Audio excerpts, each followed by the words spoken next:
di wodi tuko tumbalese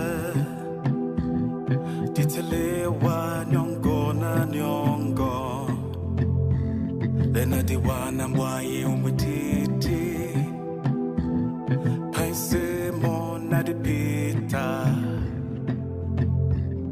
binyon gele jemia labasele bison chebe ya bondene jiba misesa madoe masumonde dikadiwo onjana debu enkoko biese miyango min minyango majaleno miyango min minyango majaleno manjaweno manjaweno manjaweno manjaweno.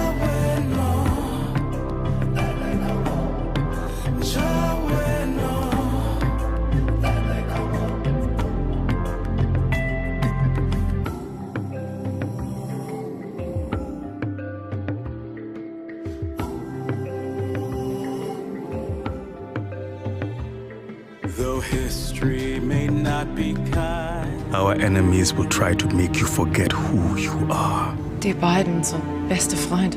Genauso wie du und Rudolf in diesem Alter waren. Guten Tag, Kaiserin. Ein perfekter, schwarzer deutscher Prinz. Würde das dir gefallen? Yes, sir. I serve at the pleasure of the Kaiser.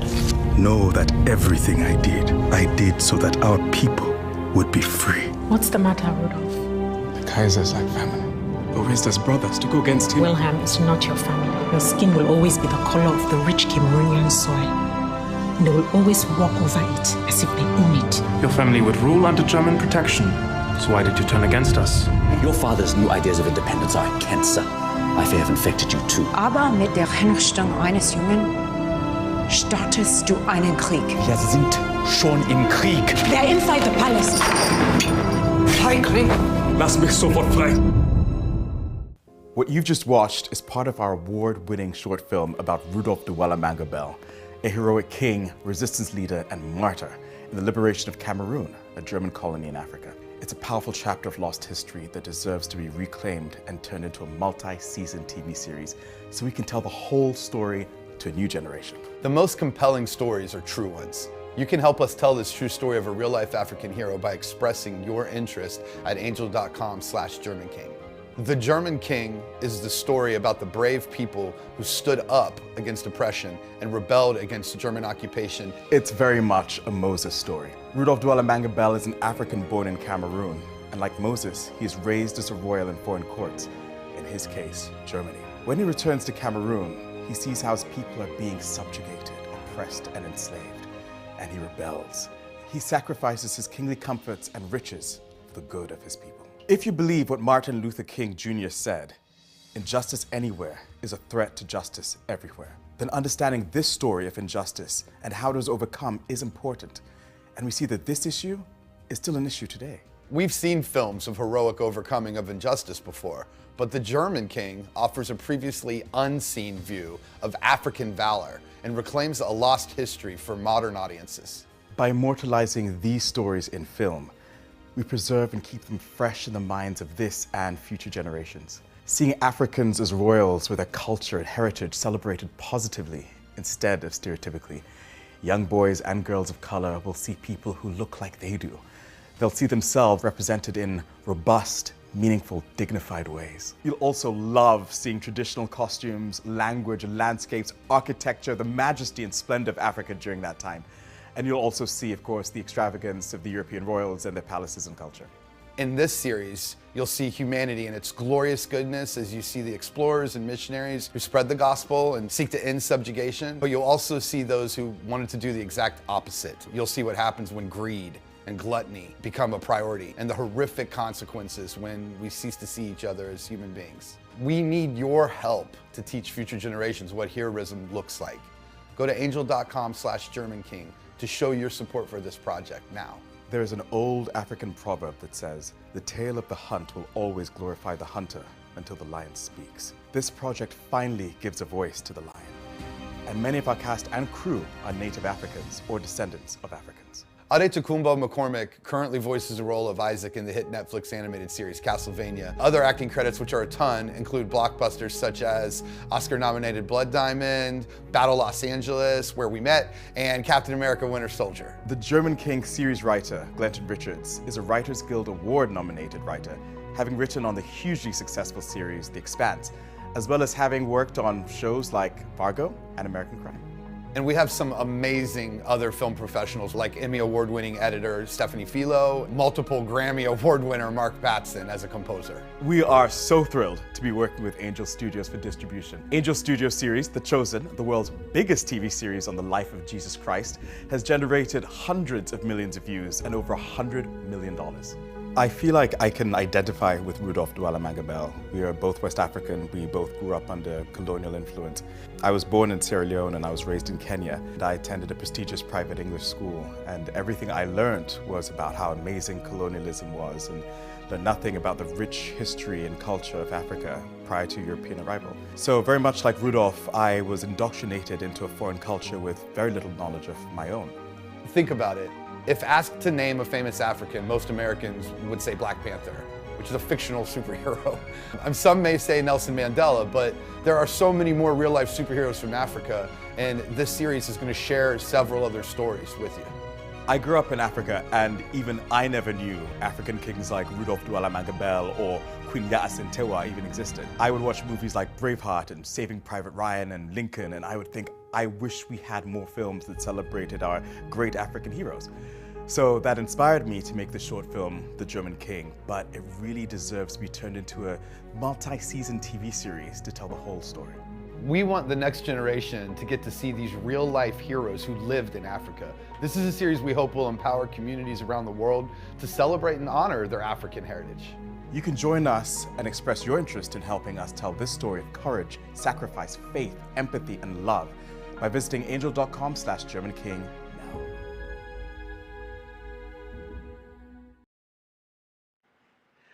Hello everybody, and thank you for joining the German King livestream. My name is Adetokumboh McCormack. I am the creator and lead actor of the German King series.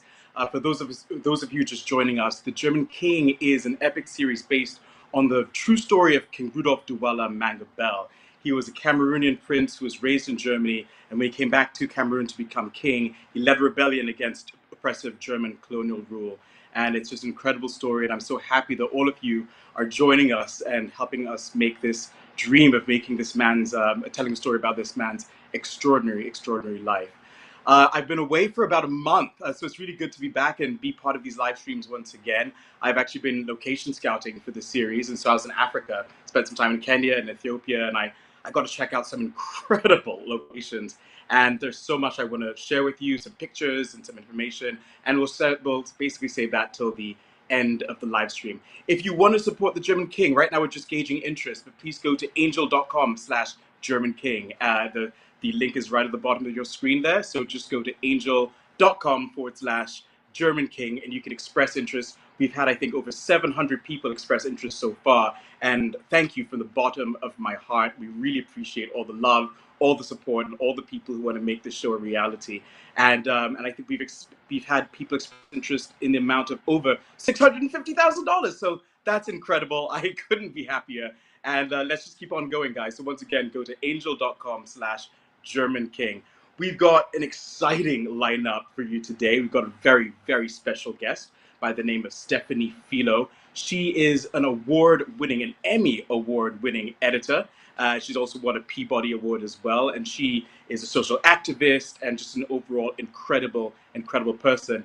And she's going to be joining us, so please do not go anywhere. In fact, one of the things I want to ask you guys is take a guess as to how many Emmys Stephanie has won. Feel free to put that in the comment section, and whoever guesses right, I'll give you a special shout out. But once again, we're being joined by Emmy royalty, Stephanie Filo, and I could not be more excited to have her join us today. So without much further ado, Stephanie, are you there? I would love to have you. There she is. There she is. Hi, Stephanie. How are you? Thank you for having I'm me. great. How are you?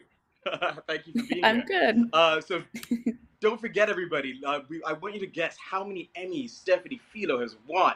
Is it? Well, I'm not even give you any hints, but yeah, she's won. She's won some Emmys, and we're just beyond honored to have your talent on board the German King.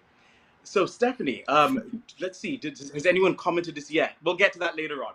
We'll get to that later on. Stephanie, you are on cloud nine right now. You've had a stellar past couple of weeks. You won an Emmy for the Black Lady Sketch Show on HBO, which is phenomenal. Congratulations! And you Thank also you. have the #1 series on Netflix right now, Dahmer. Uh, so, how does that feel to know that you're just so successful? You're on top of the world right now. How does that feel? I mean, it's an honor, really. Like I think, a Black Lady sketch show is something that I just adore so much, right? Like it's a show that I think speaks to so many different people in so many different ways and is so relatable. So it's just an honor to, I guess, be recognized in that way. And Dahmer was such a challenging show to edit, but I think we all were really fighting for the victims to have their voices kind of heard and their stories told, which they haven't traditionally been in, Dahmer related projects. There's so many different Dahmer movies and documentaries in the past, and they all kind of focus on the sensationalism of the crimes as opposed to,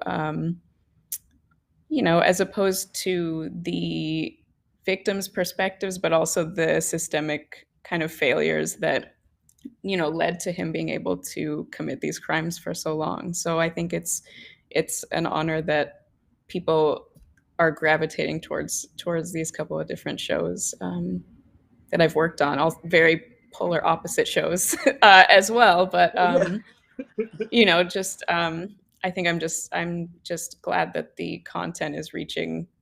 It seems like the right people, and you know, just hope to keep telling stories in these different perspectives.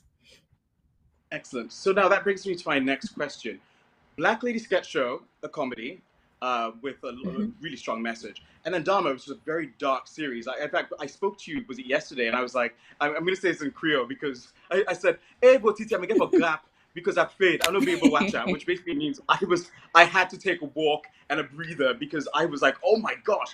And I forget that Stephanie can do it all. But what is it like doing something as light and funny as Black Lady Sketch Show? Yes, and it also does have a very strong message, but also something that's darker, like Dharma. Like, what is your approach different as an editor?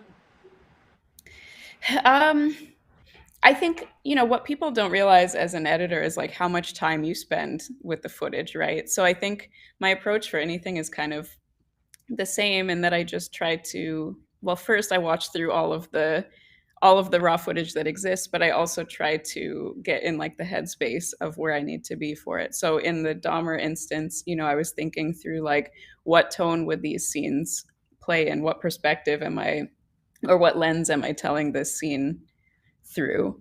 So it's like I would listen to heavier like temp score or things that like feel like they're in the right, I guess the right cadence, I guess, if that's the right word. And I kind of do the same, even though they're very different shows, that's kind of my approach also on a Black Lady sketch show where I'm like, okay, this sketch today is like a rom-com, right? So I'm like, let me watch like a romantic comedy and try to get in that headspace of like how those types of movies are edited, where you're like, okay, this is how the music is approached. This is how maybe the design might be approached. This is how like pauses and reactions would take place in like a comedic version of this, like a parody of a rom-com. So it's kind of a similar approach, just very, very different content. And I think for me, I try to bounce between genres as much as I can because sometimes you might end up on a show like the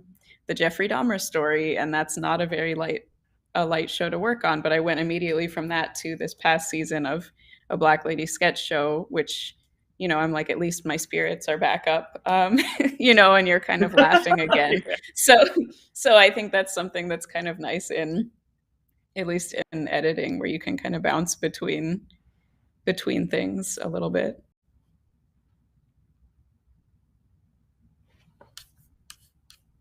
I have another question. How does it feel? Do you basically have moments where, after you edit something that's very dark and very heavy, does that stay with you for a long time? It does. Yeah, there's a lot of scenes that like you can't unexperience. And a lot of footage that you kind of can't unexperience. Like there's an episode of the Jeffrey Dahmer story where we're looking at victim impact statements, and I don't know if you remember this from the 90s, but it was all over the news when the victims gave their impact statements, and that's something that's haunted me since the 90s, when I first saw it, because they're just so upsetting to watch, and there's kind of this recreation of the exact same moment in the show that I spent like, months trying to work on and make sure it was perfect and make sure it kind of did this moment justice. I watched that. My heart broke into a million pieces, Stephanie. A million pieces. Yeah. It's like the most just like gutting scene in real life. And so to try to recreate that and try to like find those moments in the footage, and try to also just convey that emotion through like the language of the show as well, where you're like, okay, but this is trying to lead to like a bigger story arc within the episode, right? Like that's also the episode where you see Jesse Jackson, where he gets involved in the story, where the bigger sort of community involvement is happening and bigger discussions around this are happening. So yeah, it makes it difficult to sleep at night because there's a lot of weight on this just dark it's like you're also trying to do something justice, or maybe trying to tell a bigger story, and it's a little bit, it weighs on you because A, it's dark content, but B, it's just like, did I do it justice, and that's always to I be, will tell you, to be determined. Incredible. He did an incredible job, and job well done. Once again, if you want to express interest in the German King, please go to angel.com/German King. The website's right at the bottom of your screen right there, angel.com/German King. Now, I wanted to ask, you are a lady in what is traditionally a male-dominated field. So how does that feel, being a woman and also being a Black woman in this field? Like, what is that like? Your guest Stephanie's awesome, someone just said. I concur. Thank you very much. I concur. Yeah, it is. Just post-production in general, editing and post-production are very like white male driven fields. I think it was about 10 years or so before I met another Black editor. I just thought that I was like the only one that existed. So it's a very not diverse part of this industry, unfortunately. I think it's slowly getting better, but it has been kind of it's been like a weird, lonely road in some instances, because sometimes you'll be on a project where you're the only person, and you're like the voice of all Black people, or you're the voice of all Black women, or you're kind of that token person, or you're just like, oh, maybe I'm here for optics, like I don't know.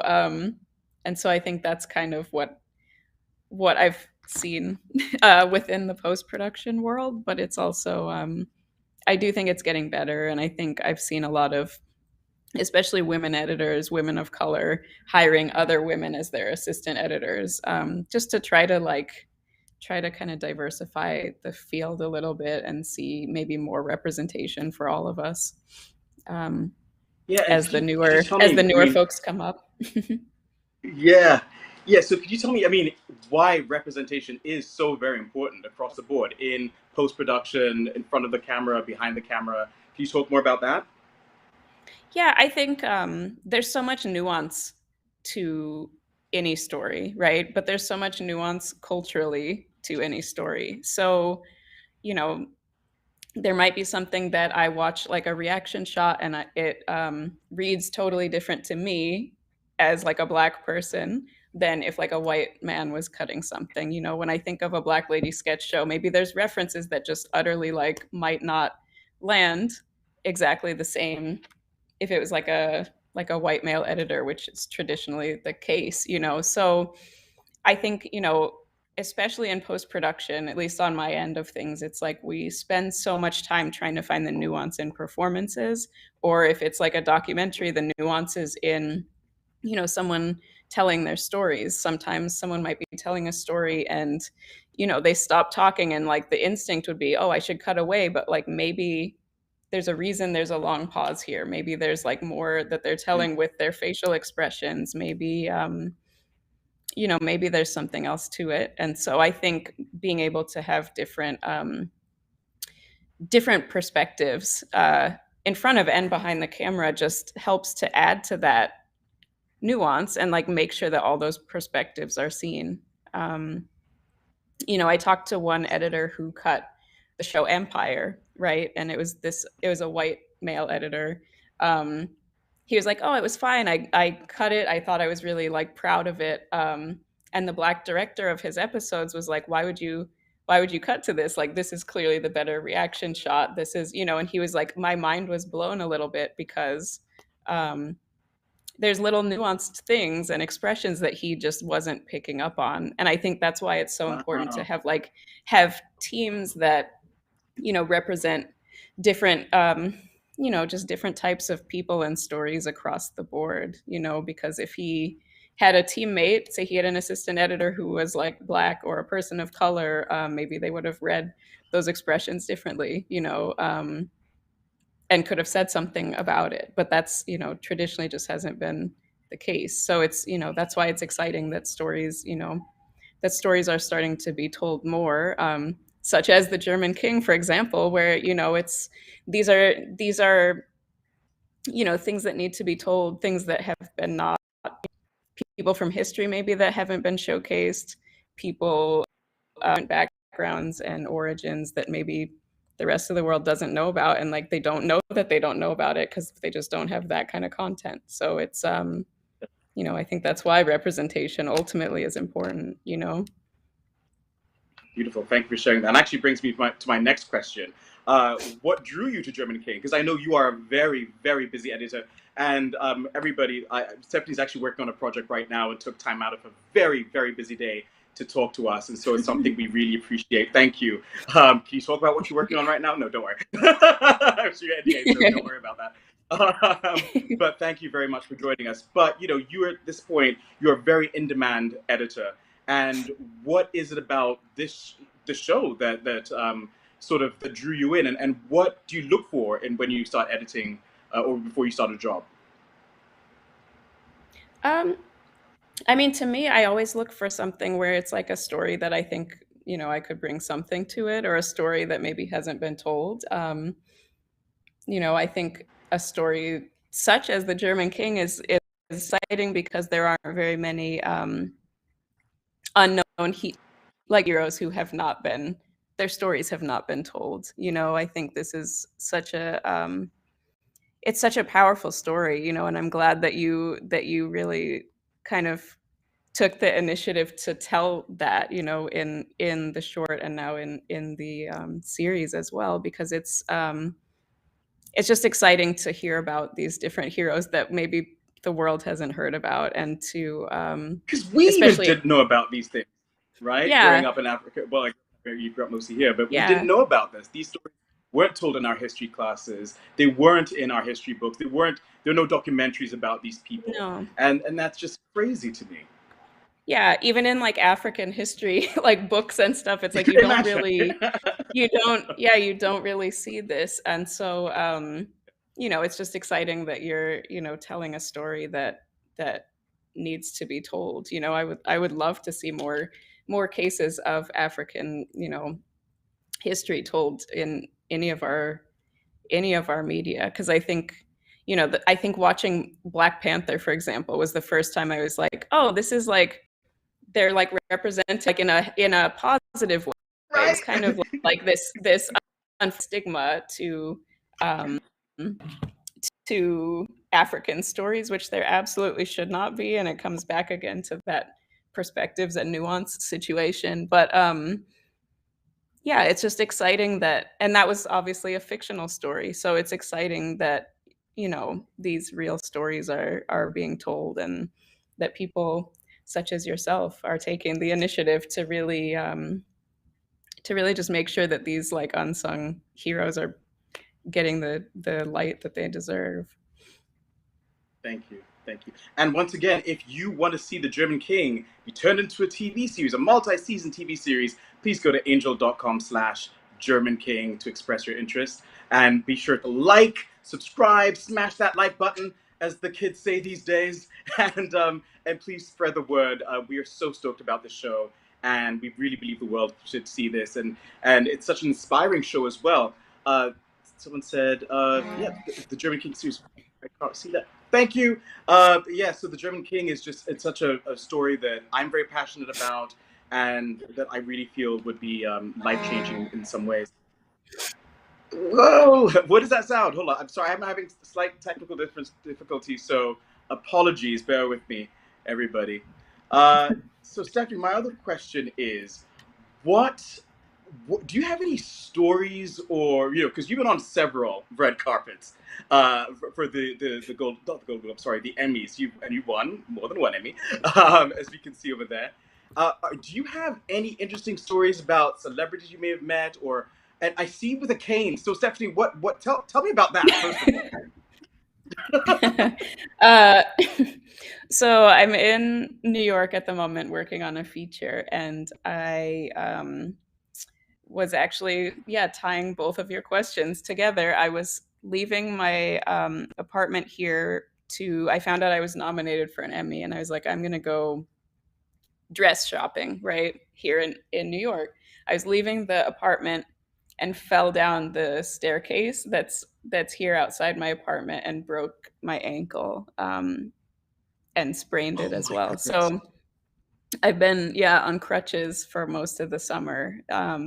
And for the Emmys, I said there's no way that I'm like using crutches at the Emmys. I'm gonna fall and die. So I was like, because my dress, I was like, I'm gonna trip. And so I kind of looked far and wide to see if there was like some other solution I could come up with. And so I wore a boot and had this I found a cane that had rhinestones on it, as you could probably see from that picture. Very blinged out. I love it. And then that's your dad? That's my dad. He came from Sierra Leone to come to the Emmys with me, and amazing. Yeah, and then I found online some like rhinestone sneakers to wear on my good foot. So it was incredible. Yeah, it was an adventure, to say the least. I can imagine. So you had the full look, the rhinestones, the bedazzled cane, and you looked amazing, by the way. Mm-hmm. So, and congratulations on the win. Now, Thank Stephanie, you so in addition to, you do so much. In addition to being an editor, you are an activist. You won a Peabody Award. Can you talk about the other things that you do, and how do you find the time to do all of these things, your social activism and everything else? Can you talk more about that? Sure. So I'm on the board for an organization in Sierra Leone called Girls Empowerment Sierra Leone. And basically it's a program for girls 11 to 16, where they learn kind of leadership skills, but also like social activism skills and advocacy for different groups within their community. So basically we do year-round workshops with them. They do a community project every year. So they figure out if, for example, one year there was a school that didn't have enough seating. So the girls would get to school. If all of the seats were full, they would get sent home. Like they didn't get to stand or anything. They sent them home. So they spent the year teaching the community why this was a problem, fundraising. So they spent all this time out fundraising for chairs and more desks for their school. And by the end of the year, they had raised enough money for like 100 new chairs and desks for their school. that was 1 year. You know, 1 year they did a national project, which was basically a PSA campaign about FGM, female genital mutilation. And so they, through a combination of like, we did some sort of like filmmaking workshops with them, some editing stuff I did with them, so that they could go out and film sort of their own PSAs and stories that they could convey to their communities. So they got to be on like the radio. They made YouTube videos. They made like WhatsApp mass, messages that they could send out throughout throughout the year. So they just built out a PSA campaign. So ultimately, it's about trying to teach girls these different skills so that they can kind of solve issues within their communities on their own. Because I think what happens a lot, unfortunately, with NGOs especially, is like people come in, they maybe help a community for like a really short period of time and then leave, and then the community doesn't have the resources or knowledge to maintain that, right? So it's more about just like sustainable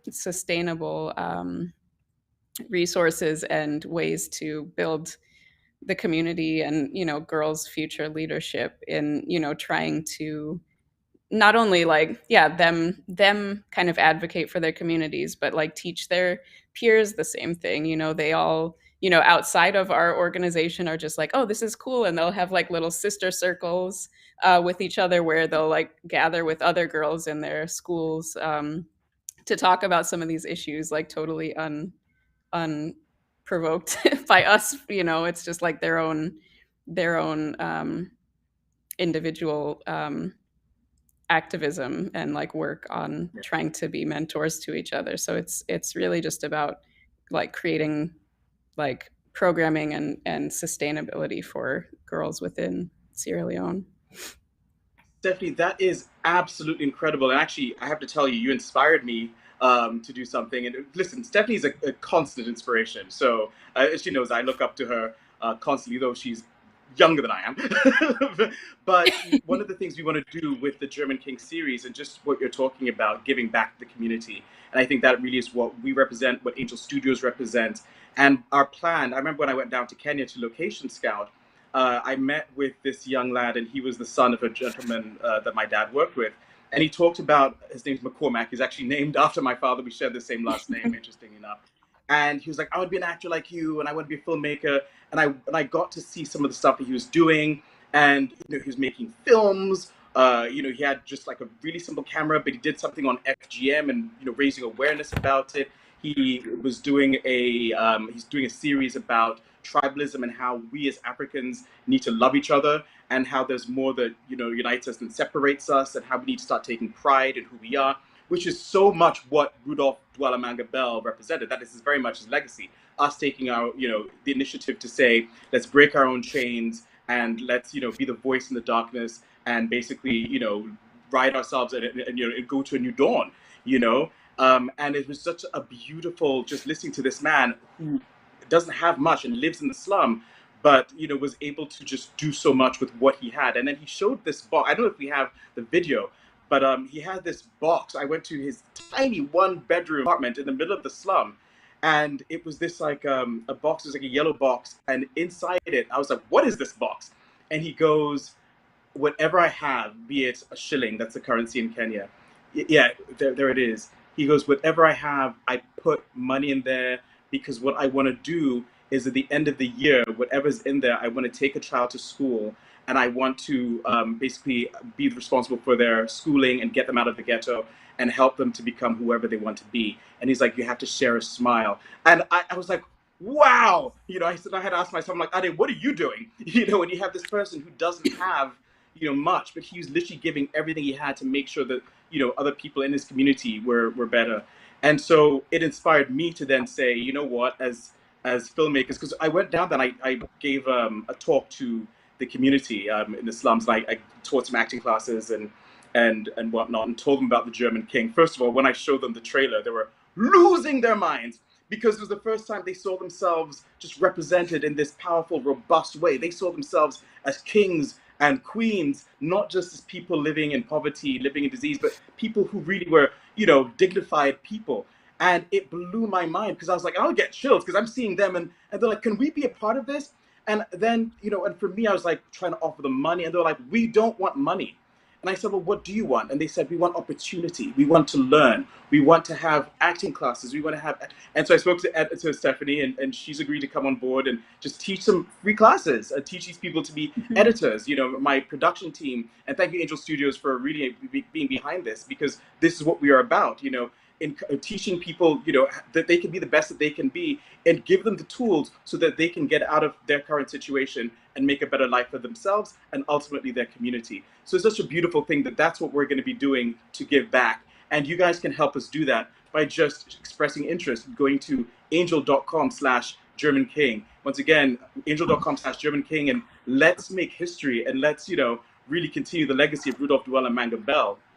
And it's so interesting because I remember I was talking to one of my friends who's atheist, and he was like, we're talking about, because I'm a Christian man, and we're talking about why we do good things, right? And why being good is important. And he has the argument with a lot of people that it's because we want to go to the afterlife. And that shouldn't be, we're going to live in heaven and live forever. And that really shouldn't be why we do good things. As Christians, we should do things because we're followers of Christ and doing things because it's the right thing to do. And it just has really helped me just to see, whatever, as we say in Sierra Leone, rain doesn't fall on one roof alone. It basically, because one day your life might be amazing, but the person, your neighbor, might have a bad day, but that easily could be you. The shoe could be the other foot. Karma. That actually happened to me when I was in France. So quick, as you know, I was in France a few months ago for the Cannes Film Festival, and I lost my passport. And then while I was looking for my passport, I was in an Uber and I lost my phone, and it was a disaster. I had a plane to catch, and Harmon Brothers, who works at Angel Studios, was with me. Was supposed to go to Germany to cover Princess Marilyn and do some research, and I couldn't get on the plane, and I couldn't contact them either to be like, I've lost my passport, I'm in trouble, And so I'm literally, and mind you, I was wearing this nice African shirt and looking good. By the end of me looking for my passport, my phone, I looked very disheveled, I looked terrible. And all I wanted, so I get off at the train station and I'm asking people, I'm like, can I use your phone? Can I use you? I have nothing. And the way people looked at me, because mind you, like my shirt now is just, I'm sweating, I sweat, I'm nervous and stressed. And I looked just a mess. And people looked down on me like I was nothing. And it was the weirdest feeling, because I was like, and so thankfully this man, Kassam, I think his name is, and shout out to you, you're amazing. And, I'm here because of you, really, ultimately. But he was like, listen, whatever you need, I'll give you my phone, I give you whatever. He bought me lunch. And he said, people look at you because they think you're just some immigrant. And I would be like, I am Adetokumboh McCormack, I'm the son of Frederick Adekumbi McCormack, my name is crown carried over the waters. I was having my gladiator moment for some reason, but, I just was like, I am somebody. And, no matter who you are, where you're from, ultimately, and whatever your stance is on immigration, whatever, it's like we're all human beings and must be treated with respect and dignity. But it taught me a valuable lesson because I can never look at another person and judge them because they may not have the same background or have the same opportunities that I do. But that man, because of him, he gave me his phone. I ran up a bill because I was calling my producers, calling Angel Studios, calling my dad, because I was like, Daddy, this is what I call my dad Daddy. Because I was like, Daddy, this is what happened, And he's like, just keep your head up. And that really meant a lot. And then I went back, and this gentleman, I remember after a long conversation, he said, what did he say? He's like, all we need is love. And I was like, I don't need you to quote the Beatles song right now. I just need help. And he was like, no, I mean, he was like, without love as human beings, what hope do we have? And that really resonated. I was like, yeah, that is the issue. We don't love each other. We don't empathize with each other. And really, we're all in this literally together. When they say injustice anywhere is a threat to justice everywhere, that's what they're talking about, And so, Kassam, thank you very much for letting me use your phone and just helping me out. I appreciate you. So if you're watching this, thank you.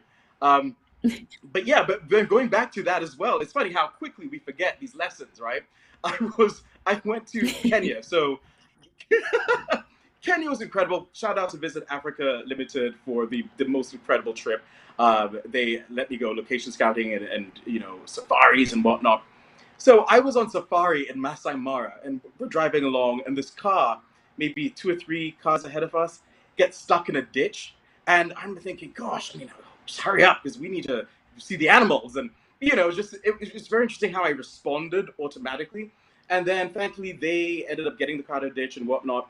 But, literally 5 minutes later, my car gets stuck in the ditch. And we're surrounded by animals. And I'm talking about like 5 or 6, a pride of lions circling our car. And I think we have a video about it. I think maybe. But it was very, very terrifying because I was like, literally, I was like, am I going to die? I'm with my 5-year-old nephew. And he's like, are we going to be Lion's Lunch? And I was like, we're not going to be Lion's Lunch. So, fans, we got stuck. So what will we do?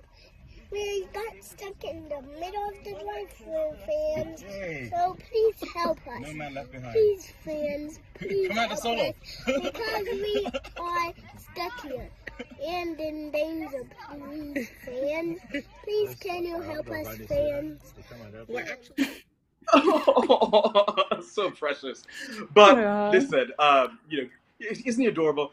But one amazing thing was, so we're stuck, but then a group of other cars came and surrounded us and basically protected us from the lions. And then another car attached bungees and ropes and dragged us out of the ditch. And I was like, wow, that's amazing, because that's really what this is about, working together, really just to help each other, because you never know that the shoe could be on the other foot. And it was literally 5 minutes after I was like, we gotta go. I ended up being stuck in this ditch. So thank you to everybody who saved us that day. Much appreciated.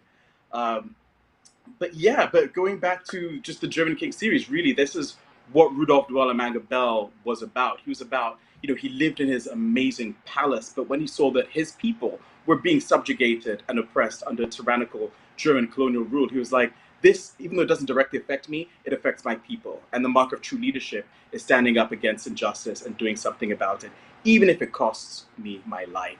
And that is something that, I'm so inspired by him every day. And I always think, I'm like, how would Rudolf handle these situations? And it's a marvelous, marvelous thing. He's an incredible, incredible hero and an icon, and someone that I look up to. And once again, guys, if you want to help make the German King series happen, to express interest, go to angel.com/German King. The link is right below. Angel.com/German King. Don't forget to like, subscribe, share the link, and help us make the German King series a reality. So once again, so Stephanie, let's thank you everybody. Get involved. Thank you very much. Bing the bell. Bing. So I want to tell you guys a little bit about how Stephanie, we've had a working relationship for quite a while. Stephanie was the editor on my very first short film / miniseries. It became a miniseries, or a web series rather. And so first of all, thank you for your patience, because she's a seasoned editor. It was my very first thing that I was working on. And I was like, I don't know what I'm doing. But you were so patient, and you taught me so much about filmmaking and editing. And thank you. I don't think I've ever told you that. Aw. Thank you. It was that one was just so much fun to work on. So it was a treat. Thank you. And we did it with my our cousin Zinga Blake, who was extraordinary and doing amazing things. And the three of us, we were part of something pretty special a few years ago, going back to social impact and causes. Stephanie, talk about what we did a few years ago. So back in, was this 2014? Mm-hmm. I'm like, holy, yeah, I'm like, wow. I was like, what year was this again? Yeah. So in 2014, yeah, 2014 and 2015, there was an Ebola crisis in West Africa. Basically, the two of us, our cousin Zinga, some other Sierra Leonean diaspora who live here in Los Angeles with us, we were just very frustrated, I think. I mean, I don't want to speak for you two, Tokes, but it's I think we were very just like helpless in a way. It's like frustrated because there was a lot of misinformation, unfortunately, about Ebola that was being spread throughout West Africa. So there were things like, oh, if you bathe in like onion juice, like you won't, like just things like that. But then on top of that, the the organizations that were kind of spreading information, these were like flyers in rural areas where, you know, there might be a high illiteracy rate. So it's like there's flyers about how to like stop the spread of Ebola, but like that doesn't do anything if the people don't understand the flyers. So we, I think, out of just frustration and wanting to help in whatever way we could, got together and basically built out a PSA campaign within, you know, the local language there, Creole, and just trying to find a way, I guess, to get the correct information out there. You know, I know we talked to like doctors and people involved on the ground and just tried to get as much information as we could built into this kind of PSA campaign. And that's sort of where we started. And it from there, you know, I know we were on like, there's a channel that was created during this Ebola crisis. We were kind of run constantly on that channel. We were on the radio there. There were DVDs that were sent that we made that went there, like hundreds and hundreds of DVDs, and, you know, just trying to get that information trying to get that information out there and stay on top of the news and how to, you know, what new information was coming out. And I think just from there, we kind of evolved into, you know, we had our social media channels that we were just trying to spread information on, you know, because that wasn't being reported in the news, unfortunately. Like, for whatever reason, they don't always, they don't always talk about West Africa in the news, you know. So, you know, we had our social media channels. We eventually paired with the only fully functioning hospital, I think, that was remaining at the time, Emergency USA, and we created a challenge, basically the Shake Ebola Off challenge. The Shake Ebola Off challenge, yes. Talk about that for a second, because that was amazing. That spread like wildfire. Yeah. It was, Yeah, I think, well, that one also started because like this was, you know, this was after the ALS Ice Bucket Challenge happened. This was, you know, we saw kind of locally, there were different things where it's like, post a photo with no makeup for Ebola or something. Do you remember that? I do remember there was that. like some weird things happening, and we're like, but that doesn't help anybody, you know. Like, what needs to happen is like people need to be donating money to help. So at the time, you know, dancing is such a huge part, I feel like, of our culture, and like people couldn't be out dancing. Like there was no ability to do that, and so we kind of created this challenge that took off. That was the Shake Ebola Off challenge, and it was, you know, you either do a dance for us and nominate other people to dance as well, or donate to Emergency USA.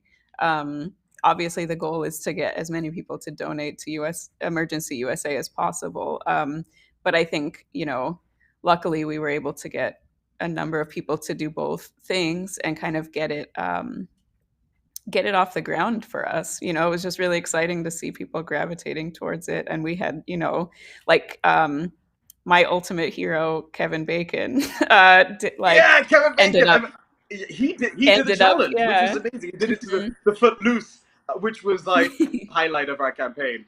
And then once he did that, it got featured in Forbes, and it took off. And, you know, Forbes was like, this little grassroots organization is trying to raise $1 million to go back to, and then we got a little clip of Kevin Bacon doing the Footloose Shake Ebola Off challenge, which was so cool. That's amazing. It was amazing. And and because of him, it took off and we featured on Entertainment Tonight and all of these channels. And that also, interestingly enough, bringing it back to what Angel Studios is doing, realizing that you can make such a huge change, a big difference, just by going to individuals who see the need for change. Kevin, amazing, you're my hero, Kevin Bacon. But just seeing that there is a need to change, and it starts with one person. It starts with individual. It doesn't need to, be this huge thing that will grow into a big thing. Because when enough people see that there is a need and that something needs to be done, then they can make a difference. And that was what I learned from the Shake Ebola Off challenge, and also what I've learned from Angel Studios. I mean, the model is the same. It's like going to the individual and saying, why are these stories important? What do you want to see? and you've got all these people saying, yes, we feel like these stories are important, and we will contribute in whatever way to make this a reality. And so, once again, like, Stephanie's my new hero, someone just said. She's mine too. We'll wrestle for that. She's my hero. Thanks, Chris, for letting me leave. Yeah, she's an extraordinary human being. And we're super stoked to have you on board, Stephanie. And where do you find the time? That's what I don't understand. You're doing so many different things. How do you find the time? I don't sleep. I think that's. Well, I'll get text messages you from 4 in the morning about some cause or something like, oh, here we go. Gotta put the insomnia to good use, I think. So it's just staying busy that way. But going back to helping out, Stephanie, once again, you are such an inspiration, and we really do hope that when we go to Kenya and we do give these kids an opportunity, one of my dream goal is really to get one person to co-direct with me from the slums, and who's been educated, who we've walked with and trained with, and someone who Stephanie's worked who will co-edit an episode and whatnot. So you're helping just create history and really helping change lives. And so shout out to Angel Studios. You all are amazing. And shout out to everybody who has contributed to this campaign, who's expressed interest to our campaign. And once again, if you want to be part of making history, go to angel.com/German King. Once again, that's angel.com/German King. It's at the bottom of your screen. Thank you.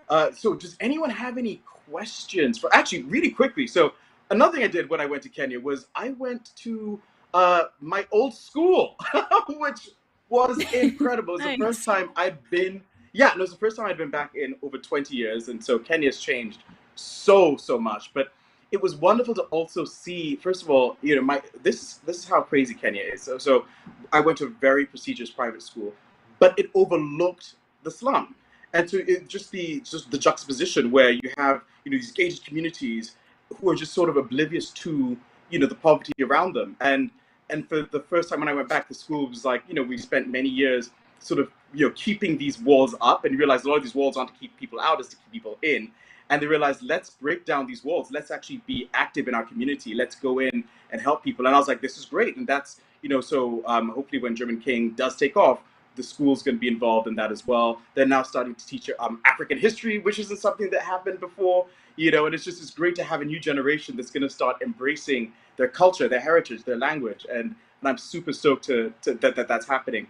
But also, I think what's great is as we do that, as we go more into our community, we end up having just a great, it's just, once again, it was what I was saying before, it's just allowing us to take pride in who we are and understand that there's more that unites us than separates us, and we really are all one. And it takes a village, as we say in our culture.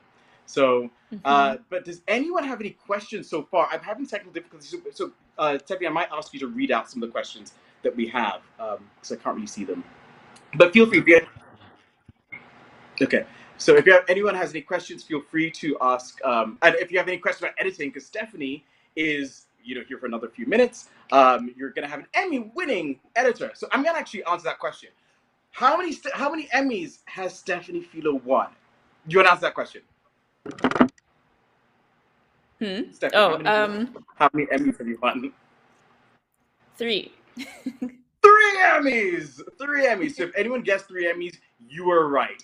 This was her 3rd Emmy. So Stephanie, can you tell us about each Emmy? And is one more special than the other? And where do you keep your Emmys?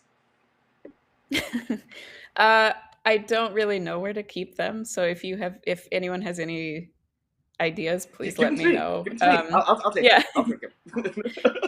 Well, no, it's very like we were talking about this like before we got on this live stream of like, it's hard. I think it's hard for both of us to like talk about like, oh yeah, like you said like, oh, creator and star, like it's weird to say that. Like it's weird to be like, oh yeah, here's these Emmys. Like I don't know where to put them. I don't know how to talk about them.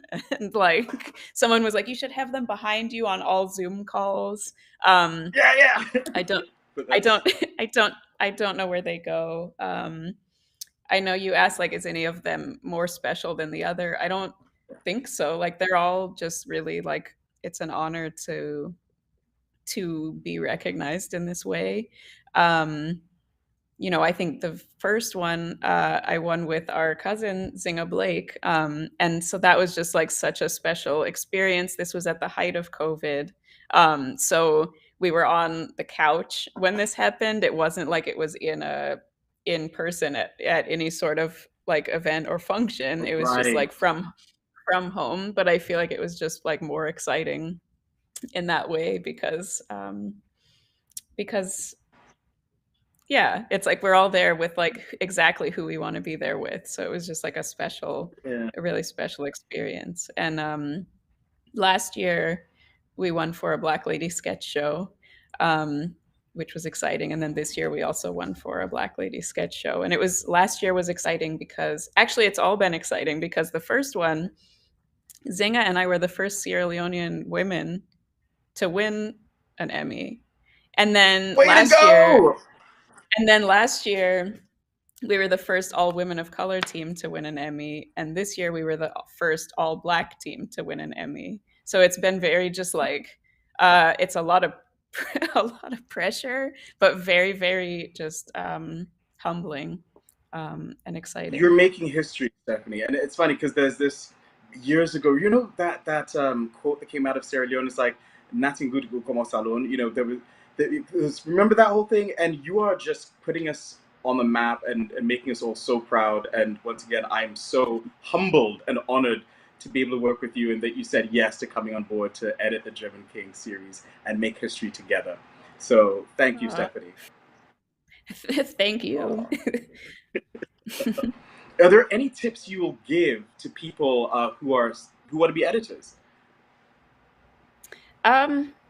I think it's just to practice edit. I think there's a lot of like the idea of like, oh, I'm working on something and it's not very big, or like it's not something anyone's gonna see, or it's just like a TikTok video, or it's, if like it's just whatever. It's not, because I think you can take all of that stuff with you to every project that you do in the future as well. Everything I've ever worked on somehow is like part of my toolkit for the next thing and the next thing. You just build on your skill set. So it's like the more you practice, the more you can kind of think on the fly, because it's also a lot of problem solving in our job and trying to like put puzzles together. So it's just extra ways to solve puzzles the more you practice. And then once that opportunity arrives and you've practiced and you're prepared, like, and those intersect, it's like the perfect mix. Excellent. Thanks for that.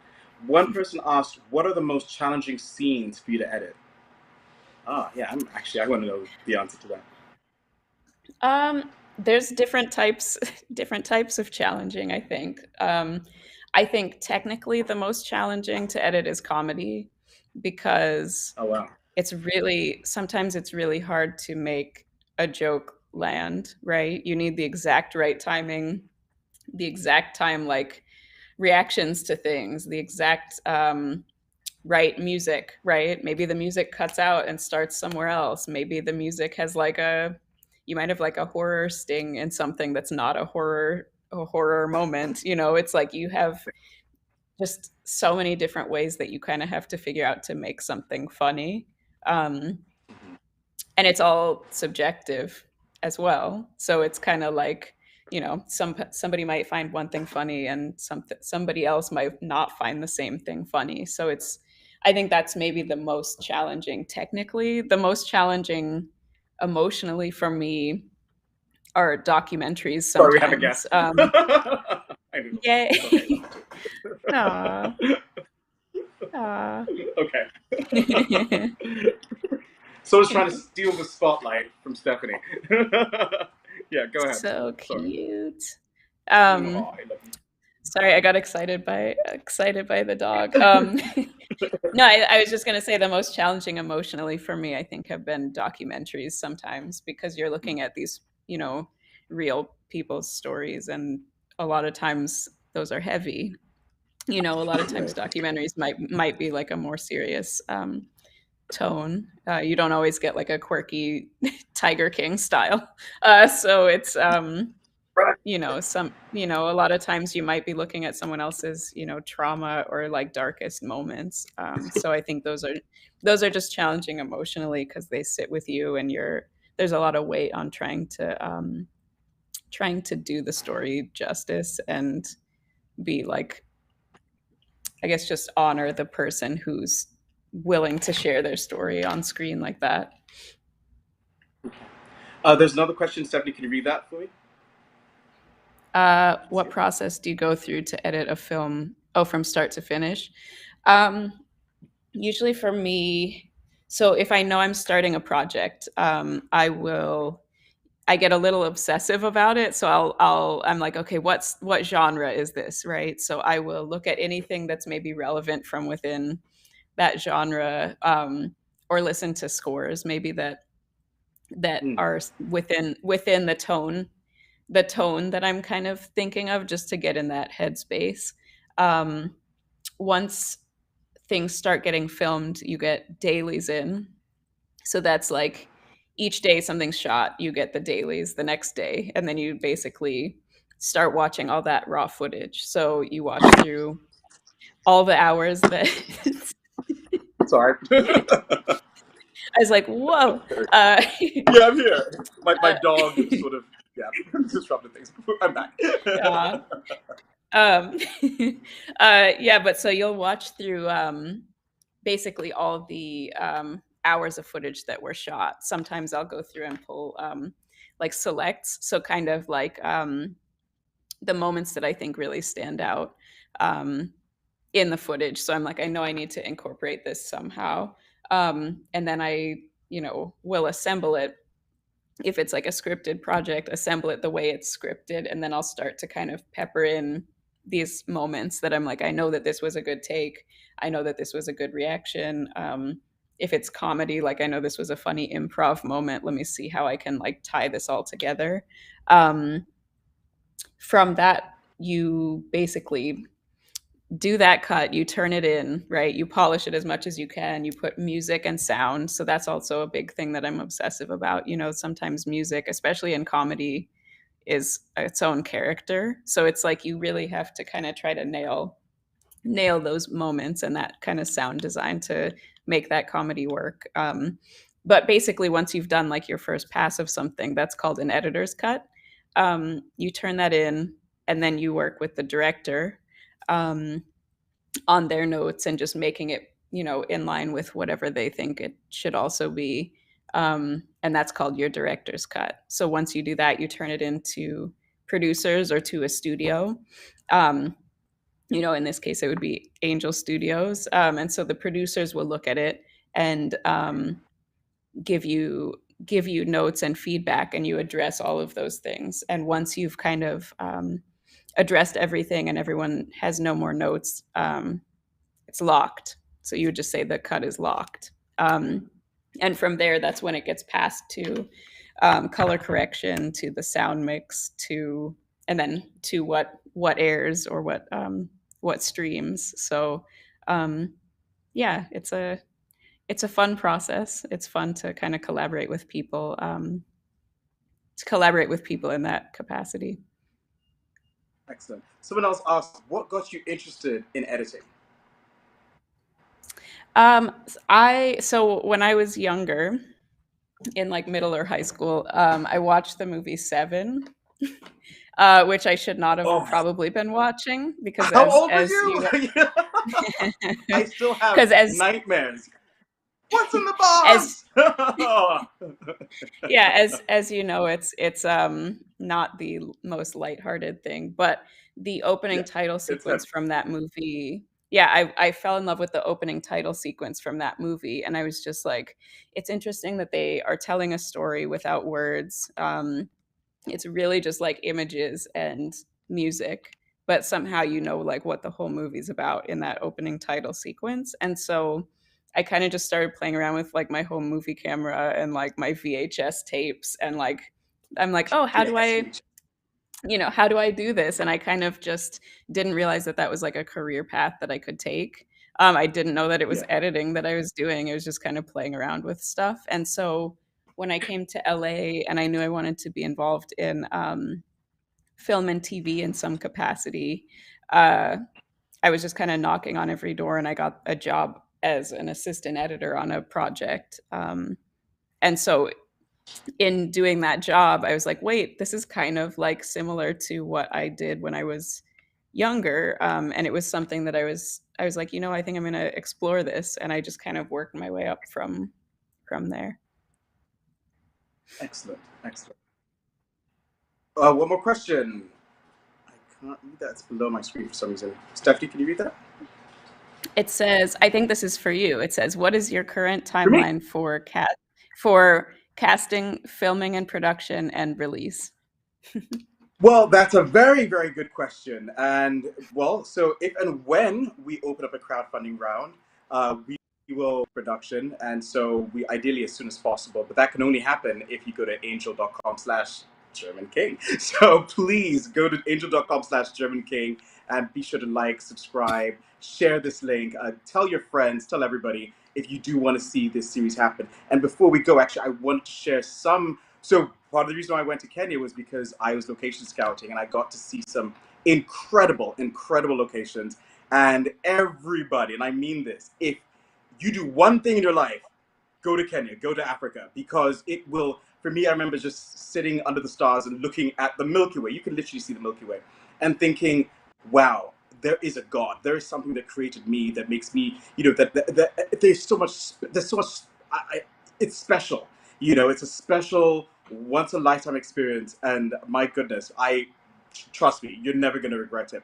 But one of the things we're going to do for those of you who are supporting the German King, and I might be jumping the gun a little bit here, so forgive me, Angel Studios, but I'm going to say, if you support the German King, there might be a chance for you to have an all-expense-paid safari to come to Kenya and experience exactly what I experienced. So if you go on my Instagram at Adetokumboh, you get to see my journey and all the amazing things that I got to do, and it is surreal. But the trip was, and I've lived in Africa, and going back and really doing this incredible tour, the safari and, you know, the game drives, it was unlike anything I've ever experienced. And I remember I did, you know, I've worked with a few people who've come to Africa and who've done things like this, and they're like, you must go to Africa, because that's when you'll believe in life, you believe in a God, you believe in something bigger than you, and whatever your belief is. And right, Stephanie? No, so yeah, it's yeah, I mean, it's unreal. So shout out to Visit Africa. Shout out to Visit Africa Limited, who's actually going to be responsible. There I am as a kid. That's my first movie that I did, The Great Elvis Escape. But do we have any shots from the tours that I did of some of the locations? Oh, that's the lion that made us trapped. That's that lion that was surrounding our vehicle. One of the several lions that was surrounding our vehicle. But yeah, we're gonna have some amazing locations, and I cannot wait for you guys to see just the majesty and the splendor of Africa, as well as, you know, the architecture. And this can only happen once again if you go to angel.com/German King. So once again, thank you guys for joining us. Stephanie, thank you so much for being a part of our live stream. We really, really appreciate that. And I cannot wait to start working with you in a few months. Likewise. Thank you so much for having me. Thank you. All right, bye, everybody. And once again, go to angel.com/German King and let's make the show happen. All right, take care. And thank you to everyone who's also contributed. We really appreciate it.